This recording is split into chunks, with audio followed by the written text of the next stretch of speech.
यानंतर मी निमंत्रित करतो महेश लोंढे यांना. त्यांनी येऊन आपलं मनोगत व्यक्त करायचं आहे आणि या यशाच्या प्रवासातील एकूण अनुभव कथन करायचे आहेत. महेश लोंढे. आदरणीय व्यासपीठ आणि विद्यार्थी मित्रांनो, 14 जुलैला कुंभमेळा आहे नाशिकमध्ये. मी समजतो की हा स्पर्धा परीक्षेचा कुंभमेळा आहे आणि या कुंभमेळ्याला हे सगळे पुढे रँकमध्ये आलेले लोक आहेत ते सगळे साधू संत आहेत. कारण यूपीएससी तुमचा इतका कस पाहते की माणूस स्थितप्रज्ञ होऊन जातो. संत पदाला पोचल्यानंतरच तुम्हाला यूपीएससीमध्ये पोस्ट मिळते.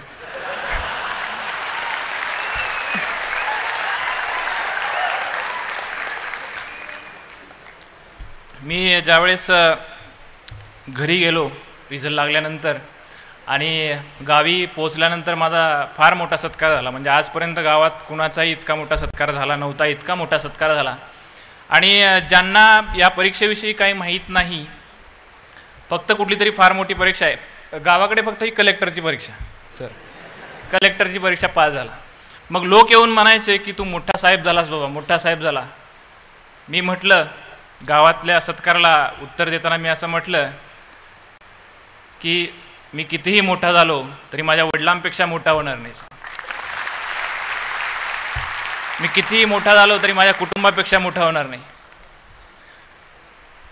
तुम्ही सगळे लोक या ठिकाणी कदाचित यशस्वितांची स्टोरी ऐकायला आला असाल, कदाचित तुम्ही माझी गोष्ट ऐकायला असाल, पण माझी गोष्ट माझ्या कुटुंबाशिवाय पूर्ण होत नाही. माझी गोष्ट माझ्या वडिलांशिवाय, आईशिवाय, बहीण भावंडाशिवाय पूर्ण होत नाही. म्हणून आजचा हा सत्कार हा माझा सत्कार नाही आहे, तर आजचा हा सत्कार माझ्या कुटुंबाचा सत्कार आहे असं मी मानतो. रिझल्टच्या रात्री मला झोप लागली नाही. रिझल्ट लागल्यानंतर मी पडलो होतो अंथरुणावर. दिवसभर फोन येत होते, फोन यायचे थांबले 11-12 वाजता. लोकांनी कृपा केली, 11 वाजता फोन थांबले. मी अंथरुणावर पडलो होतो. मला फक्त आठवत होतं, मला माझे कष्ट आठवत नव्हते. सर, खरं तर UPSC पास होणाऱ्या मुलांच्या स्ट्रगलचा जरा जास्तच गौरव केला जातो असं मला वाटतं.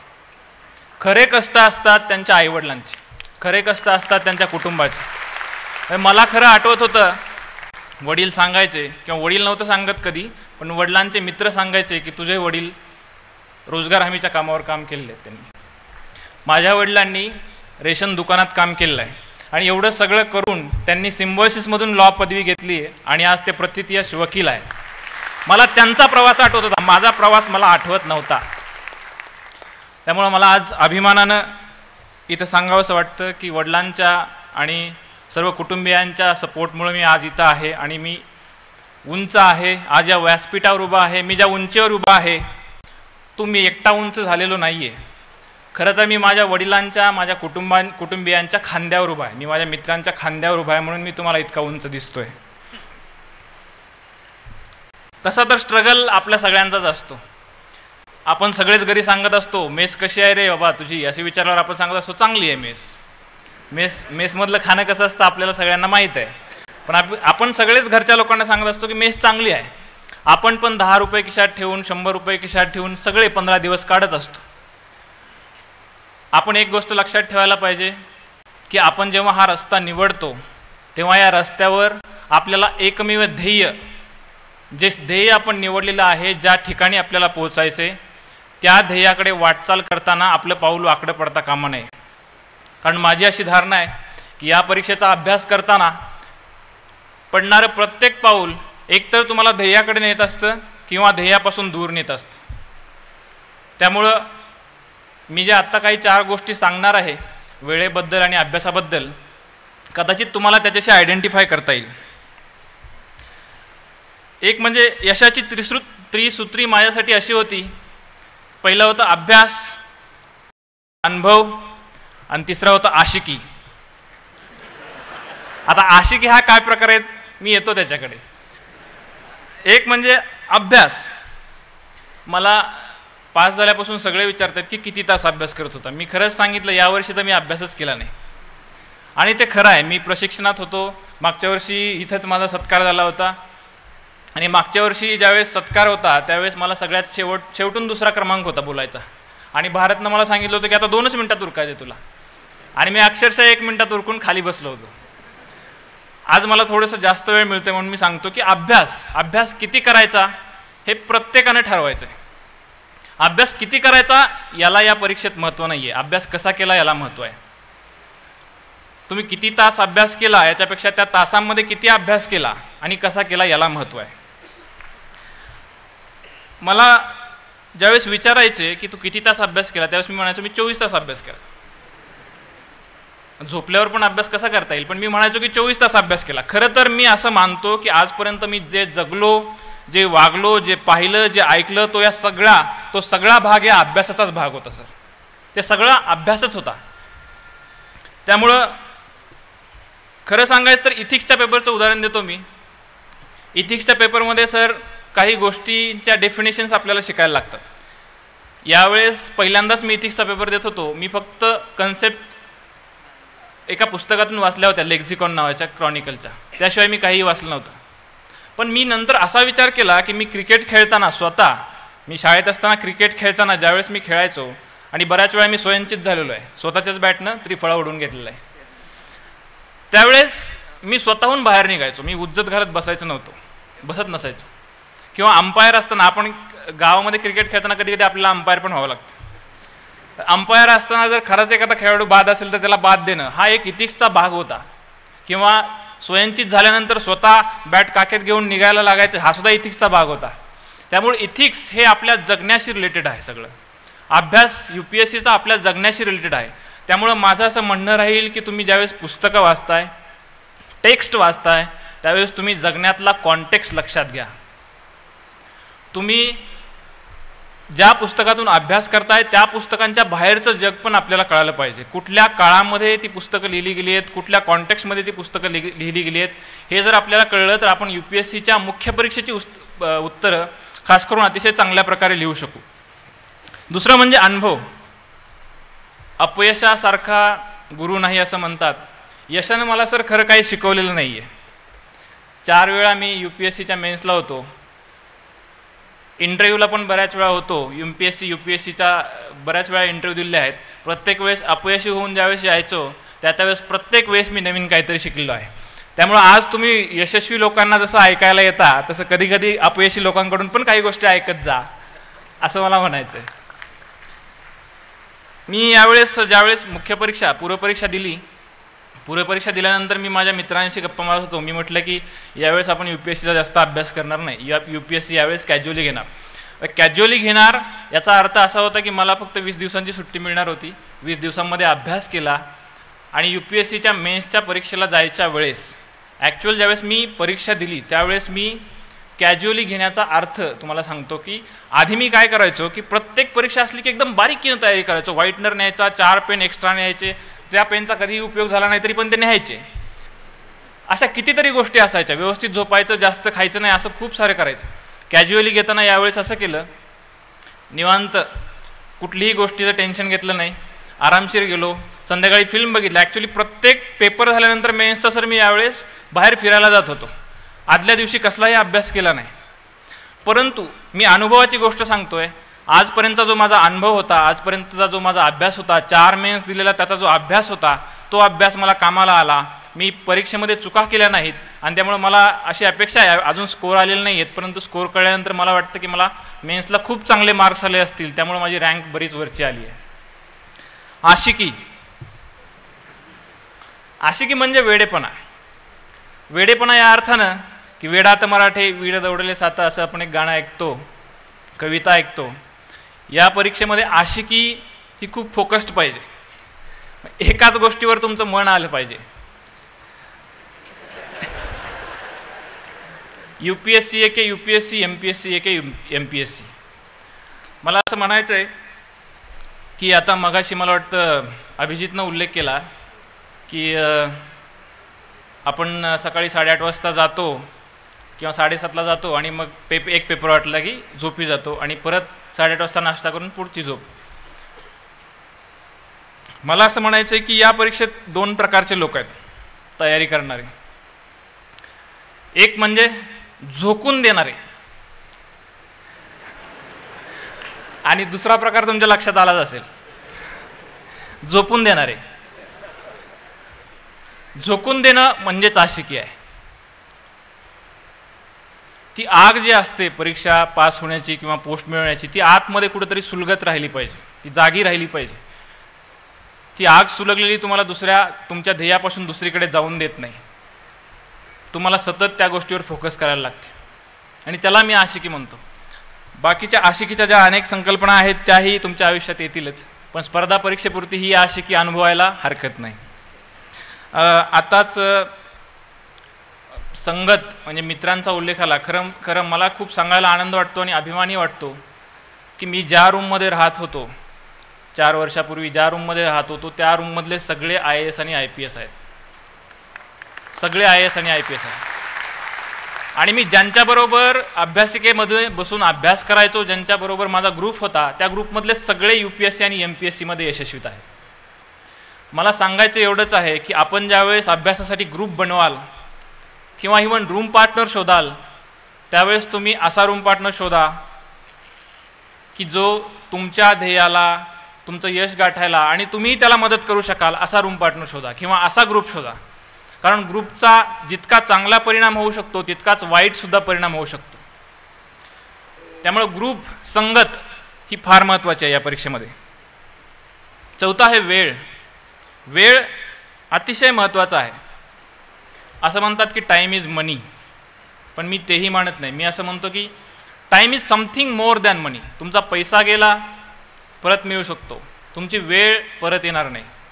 तुम्हाला एक ठराविक वेळ 100 वर्षाची वेळ आहे किंवा 200, कुणीतरी आता आपण ऐकलं असेल की योगी पुरुष किंवा 150 वर्षापर्यंत आयुष्य जगायचे किंवा 200 वर्षापर्यंत जगायचे. पण मला नाही वाटत की आता या युगामध्ये आपल्याला कुणाला 80पेक्षा किंवा फार तर 100पेक्षा जास्त वेळ आहे. त्यातलाही उमेदीचा काळ जर आपण बघितला तर आत्ता अभिजितनं सांगितलं तसं 21 ते 30, त्यातलीही आपण जी स्पर्धा परीक्षेला वर्ष देत आहोत ती वर्ष खूप महत्त्वाची आहेत. आणि हे एक असा अधिकारी सांगतोय जो आज मी रँकमध्ये आलो पण माझ्या 4 अनसक्सेसफुल अटेम्प्ट्स होते, त्याच्यामुळे मी सांगतोय की ती उमेदीची वर्ष अतिशय महत्त्वाची आहेत. त्यामुळे तुम्ही एक मिनिटसुद्धा वाया घालवू नका. आम्ही चहा प्यायला जायचो, सदाशिव पेठेत राहत होतो, तरी आम्ही एकमेकाला चहा पाजत होतो सर.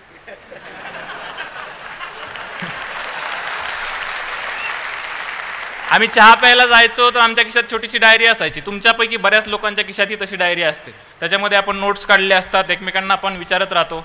सांगायचा मुद्दा हा की चहा प्यायला गेलो, जेवणाला मेसमध्ये गेलो तरी आम्ही एकमेकांना प्रश्न विचारत राहायचो, बोलत राहायचो. अभ्यास अशा प्रकारे मी म्हणायचो की अभ्यास 24 तास करतोयच आपण. रूममध्ये आलो तरी आपण काहीतरी वाचत असतो किंवा बाहेर जरी असलो दुसरी कुठलीही ॲक्टिव्हिटी करत असलं तरी आपल्याला UPSCच दिसायची किंवा MPSCच दिसायची. हे व्हायला पाहिजे, म्हणजे तर आपला वेळ वाया जाणार नाही. दुसरी एक गोष्ट आहे की आपण ज्यावेळेस 1 मिनिट वाया घालवतो किंवा 4 मिनिटं वाया घालवतो ते बिल्टअप होत जाऊन महिने किंवा वर्ष होत जातं.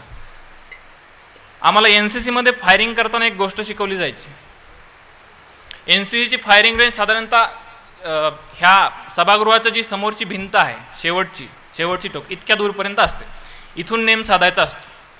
ॲक्च्युली ज्यावेळेस आपण रायफलनं नेम धरत असतो, SLR असो किंवा .303 असो, त्यामध्ये असं असतं की इथे बंदुकीच्या टोकाजवळ थोडीशी जरी बंदूक 1 सेंटीमीटरनं काय मिलीमीटरनं जरी थोडीशी वर झाली तरी तिथे नेम चुकत असतो किंवा 10 फूट 25 फूट वर जात असते आपली गोळी.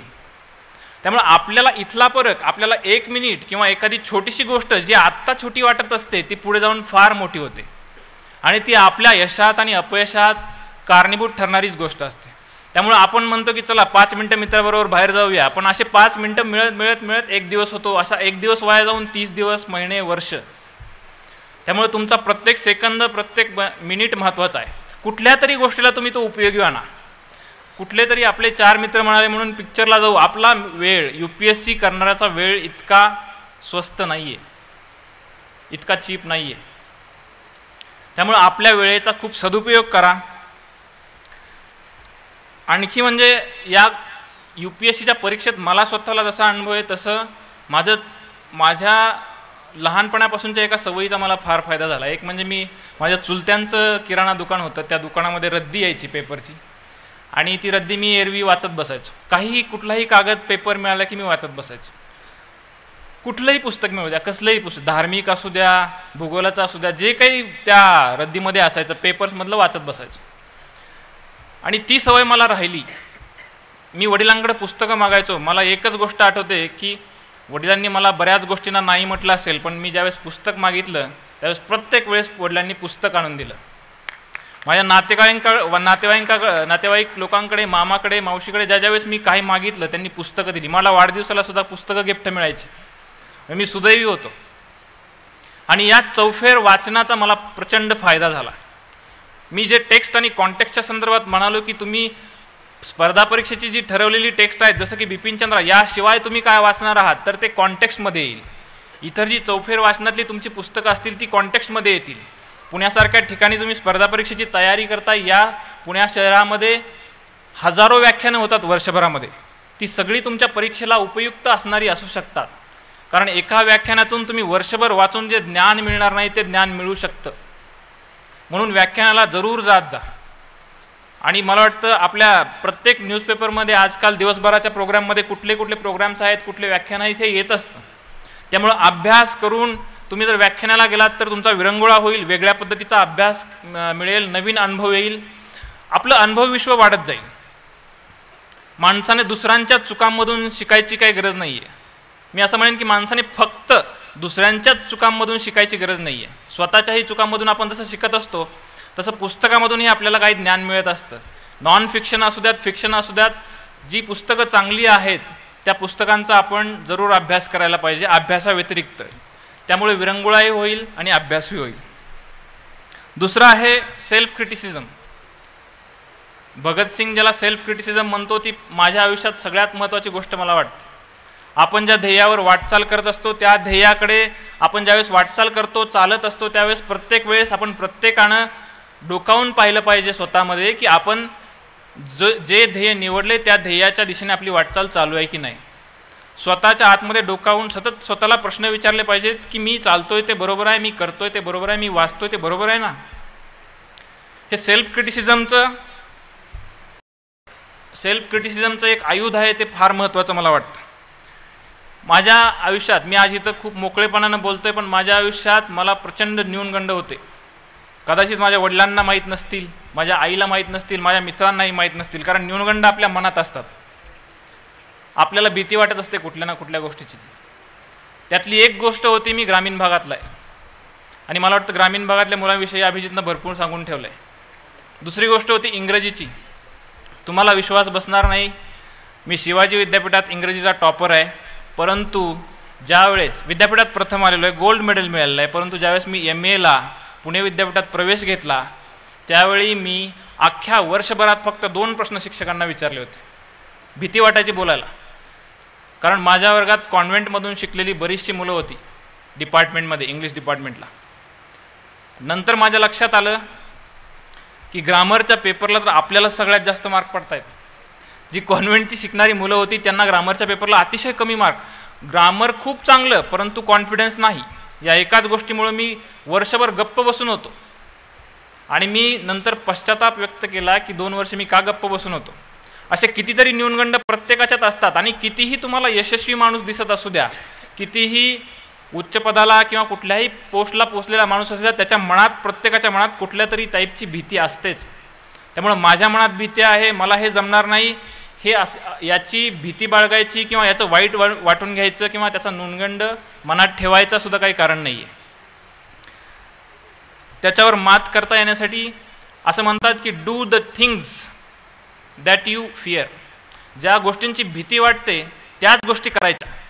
इथं येऊन बोलायची भीती वाटत असेल तर बोलायचंच, इंग्रजीची भीती वाटत असेल तर इंग्रजीमधूनच बोलायचं, दुसऱ्या भाषेत बोलायचंच नाही. आपोआप मास्टरी मिळते. रिझल्ट लागल्यानंतरचे अनुभव मला फार अनकम्फर्टेबल होते सर. रिझल्ट लागल्यानंतर म्हणजे मला सगळे साहेब साहेब म्हणतात गावाकडं, प्रत्येक ठिकाणी या साहेब पुढे बसा पुढे बसा. आजपर्यंत मागं बसायचो, प्रत्येक ठिकाणी पुढे बसवलं जाते. आणि मी अनुभव घेतला आहे सर, प्रशासनामध्ये गेल्यावर एका ठराविक वर्षानंतर माणसातली माणुसकी संपून जाते. समोर येणारा माणूस गरजू आहे, आपल्याकडे आलेला माणूस खूप दूरवरून आलेला आहे, त्याचं काहीतरी काम असेल हे विसरून जातात सर माणसं. आणि कदाचित हा जो प्रिव्हिलेज मिळतो परीक्षा पास झाल्यानंतर, त्या प्रिव्हिलेजची सवय लागायला लागली की माणूस समोरच्या माणसाच्या नीड्स विसरून जायला लागतो. आज तुमच्या सगळ्यांच्या साक्षीनं आणि माझ्या कुटुंबाच्या साक्षीनं आणि गुरुवाऱ्यांच्या साक्षीनं मला असं एवढंच म्हणायचं आहे की माझ्यातली माणुसकी कधी विसरून जाऊ नये. माझं हे यश जे मिळालं आहे ते टिकवून ठेवण्याची आणि पचवण्याची नम्रता माझ्या अंगी सदैव राहो, एवढंच मला म्हणायचं आहे. आणि फक्त 2 गोष्टी मला सांगायच्या आहेत. एक म्हणजे रिझल्ट लागल्यानंतर या यशाचा आनंद मला फक्त 10 ते 15 मिनिटं होता सर, 10 to 15 मिनिट्स. या रिझल्ट लागला, 254वा रँक आला, खूप आनंद झाला, प्रचंड आनंद. किती वेळ प्रचंड आनंद होता तर 10 मिनिटं. तुम्हाला कदाचित वाटत असेल की काय म्हणजे 7वें आसमान पे रहेंगे सब लोग, पास झालेले सगळेच लोक 7व्या आसमानमध्ये असतील असं कदाचित वाटत असेल. पण ॲक्च्युली काय होतं की आनंद ही आपली प्रोसेस आहे. कंटिन्युअस तुम्ही त्या स्टेटमध्ये राहू शकत नाही. यशाचा आनंद क्षणिक असतो, याच्यानंतर बऱ्याच गोष्टी मिळत जातील, परंतु यशाचा आनंद 5 किंवा 10 मिनिटाचा असतो. त्याच्यासाठी तुम्ही तुमचा रस्ता पूर्ण खराब करायचा नाही गरज. ज्या वाटेनं तुम्ही चालत असता, डेस्टिनेशन खूप सुंदर आहे. ॲक्च्युली असं झालं होतं, मी कॉलेजला असताना आमची गणपतीपुळेला टूर गेली होती सर. 26 तासाचा प्रवास झाला आणि गणपतीपुळ्यात होतं फक्त 2 तास. आणि आम्ही सगळे वाट बघत होतो की कधी गणपतीपुळे येत आहे आणि कधी एन्जॉय करतोय. आणि त्यामुळे वाटेने एन्जॉय करायचं राहून गेलं.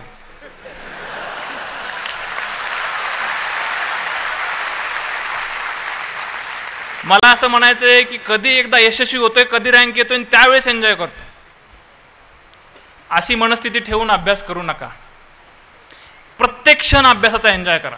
एखादी गोष्ट नवीन कळते त्याच्यात सुद्धा खूप आनंद असतो आपल्याला, त्याच्यात खूप सॅटिस्फॅक्शन असतं वेगळ्या प्रकारचं. वेगवेगळ्या लोकांशी बोला, वेगवेगळी पुस्तकं वाचा आणि त्यातून जे जे शिकताय त्या सगळ्याचा आनंद घ्या. आयुष्य जगा. अभ्यास करायच्या नादात आयुष्य जगायचं राहून जाऊ नये असं व्हायला नको. त्यामुळे अभ्यास करताना जगलंही पाहिजे.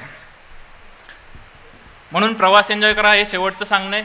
आणि आणखी एक मला महत्त्वाची गोष्ट सांगायची ते म्हणजे असं म्हटलं जातं की प्रत्येक यशस्वी पुरुषाच्या मागे एक स्त्री असते किंवा स्त्रीचा हात असतो. माझ्या यशाच्या मागे बऱ्याच स्त्रियांचा हात आहे. पहिली स्त्री म्हणजे माझी आई, दुसरी म्हणजे माझी आत्या जी या पुण्यातच स्थायिक आहे आणि जिनं माझ्या कुटुंबाला आधार दिला. ज्या काळात सर मुलींच्या शिक्षणाची कल्पनाही छोट्या खेडेगावात अवघड होती, त्या काळात ती BA पर्यंत शिकली, पोलीसमध्ये भरती झाली, पुण्यात आली, पुण्यात सेटल झाली आणि तिनं कुटुंबाला पूर्ण आधार दिला. तिच्यामुळे माझे वडील शिकू शकले आणि म्हणून मी आज इथं उभा आहे. ती आत्या आणि माझ्या कुटुंबातल्या माझ्या बहिणी असू देत, माझ्या कुटुंबातल्या विस्तारित कुटुंबातल्या माझ्या मावश्या असू देत, सगळ्यांनी मला प्रत्येक वेळी आधार दिलेला आहे. त्यामुळे मी त्यांची आज ही संधी मी घेतो की आज त्यांचे आभार मानतो सार्वजनिकरित्या. आणि last but not the list, माझी पत्नी, सुविद्य पत्नी, ती इथं आहे. ती अहमदनगरला नायब तहसीलदार आहे. आणि रिझल्ट लागल्यापासून मी सर ऐकतोय की वहिनींचा पायगुण आहे. आणि लग्न झाल्यापासून खरंच क्लास 1ची पोस्ट मिळाली आणि आत्ता परत UPSCची पण रँक मिळाली. त्यामुळं त्यांचा पायगुण आहे हेही खरं आहे. एन्जॉय करा सगळे.